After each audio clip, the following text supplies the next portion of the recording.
Fiqir minqir maaloo isin gaafa isin jettan sana dhaggeeffadheetanii dhugaa seenis isin duukaa bu'een ture.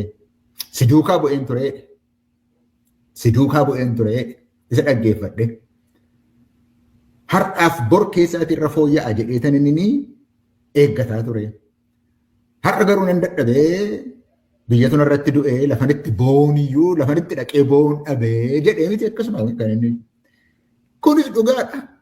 Of deebi'ee yoo kaleessa anumata ol si baasee har'a ol si baasee tan immoo akka itti si buusu dhabee tan hin gadi taa'ee boo'aadhaa si buufadhee jedhe dhugaasaati maal soba maalii qaba kunis dhugaasa dubbate.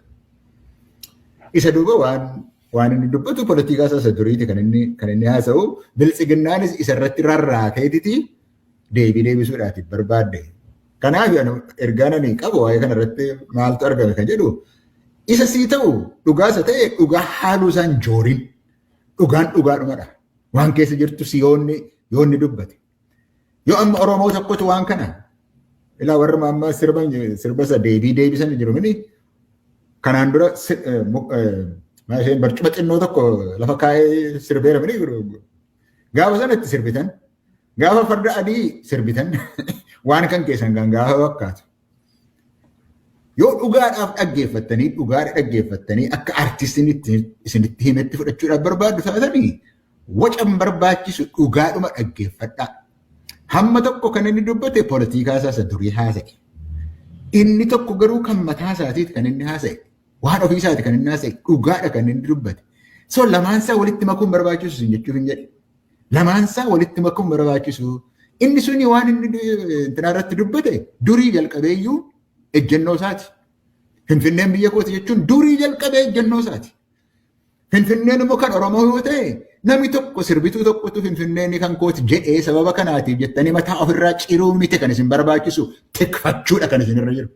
Kan kooti yoo jettan gadi baatanii tikfachuu, eeggachuu, mirga keessan kabachiifachuun kan keessani malee kan Oromootiin hin jedhala. Kan keessanidha. Isinumatu eegsifata malee nama tokkotu sirba kanaan dura sirbaa turres deebisee keessa deebi'eetti sirbi jedhee mataa ofirraa ciruun birrii miliyoona meeqa kaffalanii deebisuudha yaaluun dadhabina. Of amanuu dadhabuudha. Namni uummata Oromoo kan ta'e ilaa uummanni Oromoo uummata dhugaati. Waaqni Oromoos dhugaan ilma waaqaati jedha. Waaqni Oromoos abbaa dhugaati. Dhugaa barbaaduudha malee kan isinirra jiru maal takkannaan jedhee kanuma boo'icha keessa oola waan kaleessa jedhu jedhe waan haaraa waan jedhe hin qabu. Ejjennoo isaati, mirga isaati falmachuun kan isaa maa falmataa namoo amma dubbiin maa kan isaa falmataa namoo ejjennoo isaatiif falmataa jira. Atis ejjennoo qabda yoo taate milkeessa atis falmadhu ejjennoo keetiif. Isa kan keetiitiif falmadhu malee maa akkannaan jedhee jettee boo'ichis hin barbaachisu. Homaa tokko hin barbaachisu. Biltsiginnaanii mootummaa dadhabduu, mootummaa doofaa waa ta'u kan hin beekne waan ati dhugaa sana dhiistee sobaan akkatti jalatti baqattuuf, jalatti hiriirtuuf waan inni gochaa jiru hamma yoomitti goyoomta. Isa keessa jirtu, dhugaa isa keessa jirtu tuu beektu, akka dhumtu tuu beektu, akka baddaa jirtu, akka gadadoo keessa jiraattu, beeloftee akka jiraattu tuu beektu. Waa'ee Finfinnee haasofte. Maal naqamteen immoo qabdaa? Jimma immoo qabdaa? Nama naqamtee mana irratti ijaarrattanii, hoteela irratti ijaarrattanii, hoteelli kun kan kootii ittiin sooroma bahaa ijoollee kun ittiin guddifadha kan jette, anatu karaa qaxxitaa tokko ijaarradhaa jedheeti. Mana sirraa diigaa oolu. Siin kaffalu immoo kan siin jedhu mootummaa kan kooti kanatti jettu miti.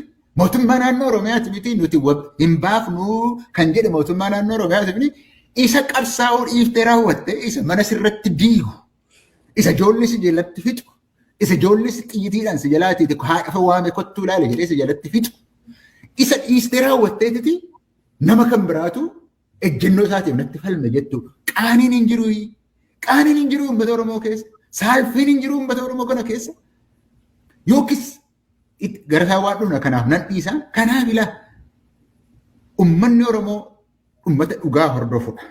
Dhugaadhaaf jiraata malee sobaaf hin jiraatu. Uummanni Oromoo waaqni isaa yookaan itti himee dhugaan ilma waaqaatee dhugaan painful yoo taate iyyuu dhugaa liqimsu. Waa'ee mirga keetti kan dhufe immoo mirga keetiif falmachuu. Kanuma kan hin jedhan.